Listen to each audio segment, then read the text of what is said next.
Kalau dilihat dari mereka sehari-hari sangat senang gitu ya, mereka memberi makan kelinci itu mereka selalu tersenyum. Di kebun misalnya mereka menyiram itu juga sangat semangat. Kadang aku malah nggak mau berhenti. Dari situ kan kami indikasikan berarti kan mereka senang ya. Kami tetap melihat kurikulumnya pemerintah juga ya. Tapi mungkin ada yang spesifik juga adopsi dari Perkins School for the Blind dari Amerika. Bapak Ibu yang menunggu, memang saya sangat benar-benar ini perhatian khusus gitu ya. Saya latih untuk membuat kue kacang sembunyi yang supaya nanti bisa dipasarkan. Sudah saya undangkan untuk guru membatik. Ibunya Naila itu juga kreatif mengajari mereka membuat keset dari. Nama lengkap saya Francisca Rinawigati SPD. Anak-anak biasanya murid-murid saya itu kalau panggil dengan isyarat itu Bu Rina. Jadi ada isyaratnya. Ini huruf R bahasa isyarat, jadi Bu Rina. Kalau di sekolah ini saya sebagai kepala sekolahnya, pemimpinnya atau penanggung jawabnya. SLB Cita Mulia Kasih ini sudah berjalan 2 tahun lebih. Jadi waktu itu berdiri tahun 2022, tepatnya tanggal 17 Juli 2022 kami memulai program pembelajaran di SLB Cita Mulia Kasih ini, Mbak. Jadi ini bermula, saya kan sudah mengajar di salah satu sekolah di Jogja itu sudah 24 tahun lamanya dan mendengar beberapa informasi bahwa ada anak-anak di sekitar tempat saya tinggal ini di Dukung Kembangan ini yang tidak sekolah karena berkebutuhan khusus. Itu untuk saya ajari keterampilan, saya didik gitu-gitu. Ada beberapa anak yang saya lihat di Facebook itu dibantu kursi roda dan ini kayaknya spesifik saya karena saya mengajar anak-anak yang berkebutuhan khusus. Saya kok terpanggil ingin, dan itu dari Klaten gitu ya, karena saya ingin anak-anak yang berasal dari Klaten, tanah kelahiran saya sendiri, anak-anak yang tidak sekolah itu bisa sekolah. Makanya terus beberapa informasi kok anak-anak nggak sekolah, terus coba saya bantu untuk ayo sekolah di tempat saya gitu, itu saya ajak.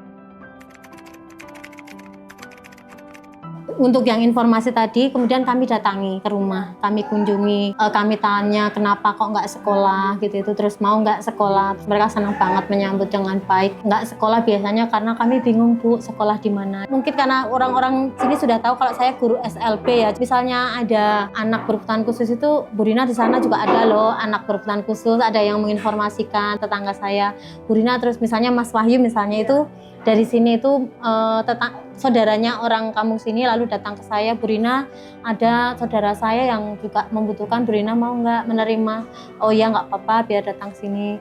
Itu ada juga. Terus saya dari Facebook, dari medsos gitu, itu saya lihat di Facebook yang Muham itu waktu itu kayaknya dapat bantuan kursi roda dari kalau nggak salah Polsek gitu, terus saya datangi. Jadi kita mendapat informasi dari seseorang atau dari keluarga atau dari medsos, kemudian kami kunjungi.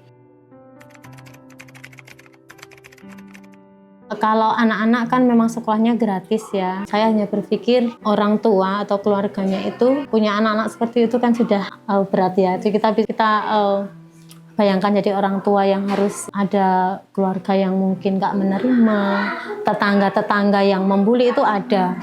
Itu sudah suatu beban yang berat.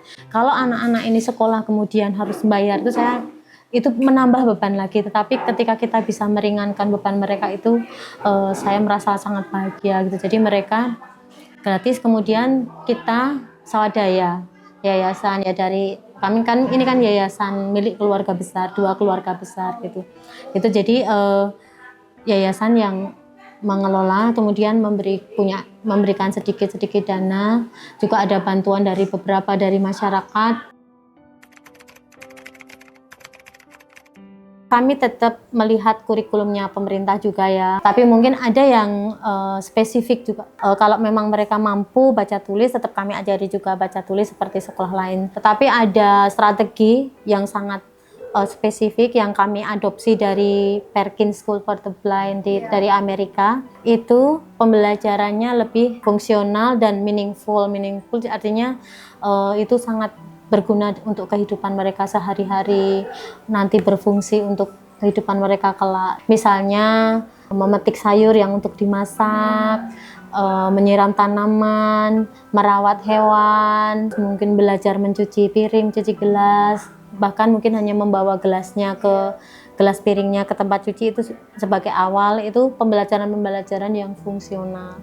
Tetapi di samping itu juga tetap anak-anak belajar baca tulis bagi yang mampu, terus motorik halus ya, nanti ada meronce, menempel kertas, itu sebagai motorik halus mereka yang kalau nanti mereka mampu untuk ke arah keterampilan. Tapi juga ada pembelajaran yang istilahnya tuplenya mereka juga bermain juga, itu terjadwal, jadi kayak main perosotan, bermain bola, lempar tangkap bola, bowling, basket, macam itu.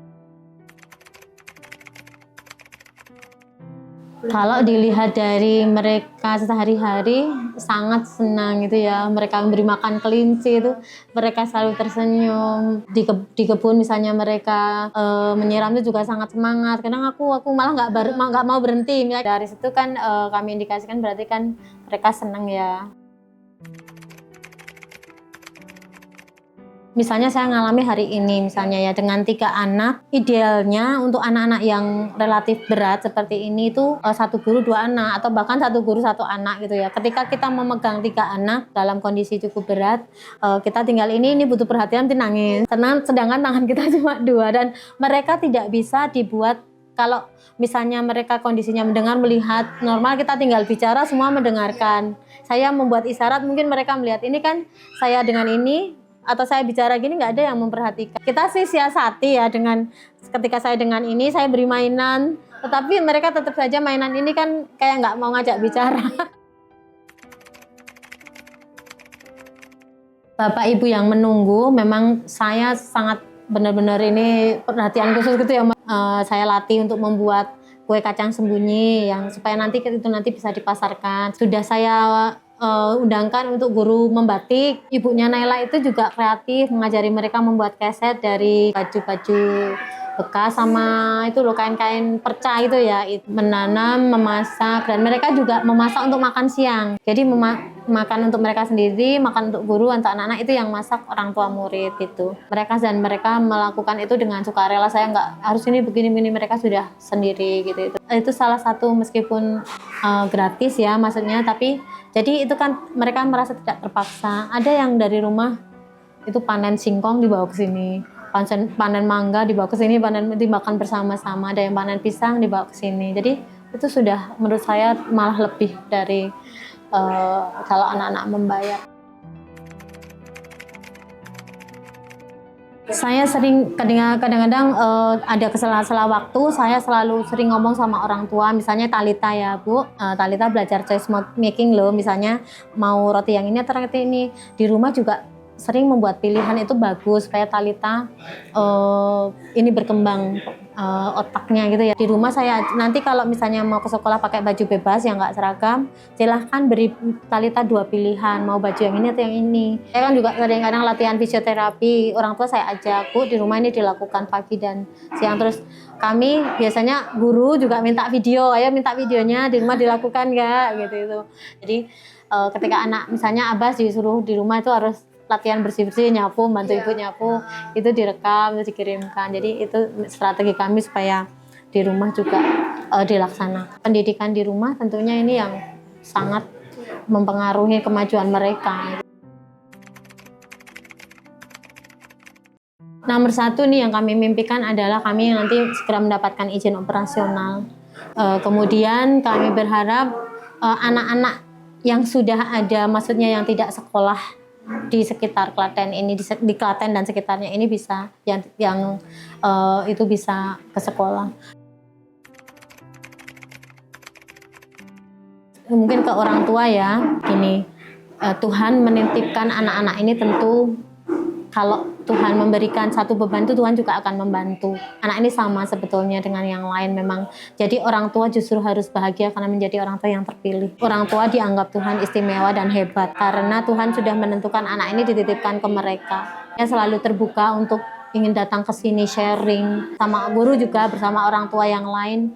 karena kalau dipendam sendiri itu kan berat, tapi ketika diseringkan bahwa ibu-ibu tidak sendiri, bapak-bapak yang punya anak kebutuhan khusus ini tidak sendiri, banyak teman di sini, banyak teman, jangan menanggung itu sendiri karena itu memang tidak mudah ya, tidak mudah mendidik anak-anak seperti ini. Jadi kalau bersama-sama nanti akan saling, terus dimanapun berada, dimanapun mereka belajar dan sekolah, mereka mendapatkan pendidikan yang sesuai dengan kebutuhan mereka, sesuai dengan usia mereka, yang fungsional, yang bermakna, dan sungguh yang benar-benar membuat mereka berkembang dan nanti berguna untuk kehidupan kelak anak-anak ini. Kemudian mungkin dengan sekolah-sekolah yang lain, SLP yang lain, semoga sekolah-sekolah juga menyediakan pelayanan yang sungguh-sungguh seperti tadi, sungguh dibutuhkan anak, sesuai dengan anak yang fungsional, ya, yang bermakna, yang memang benar-benar nanti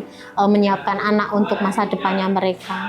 Dan satu lagi, kita juga perlu memikirkan setelah sekolah nanti anak-anak itu mau apa. Jangan hanya lulus lalu kita lepas tangan gitu. Jadi kita harus berpikir ketika anak-anak nanti sudah selesai sekolah mau apa gitu. Mungkin itu saja Bu. Terima kasih Ibu atas waktunya yang mau berbagi dengan kami semua. Semoga Ibu diberi kesehatan. Amin, amin. Ya, mohon doanya ya Mbak ya dengan teman-teman. Semoga Kak Lambi juga sukses, semakin lancar usahanya, semakin banyak yang menggunakan ya. Ya, terima kasih ya Mbak, sama-sama.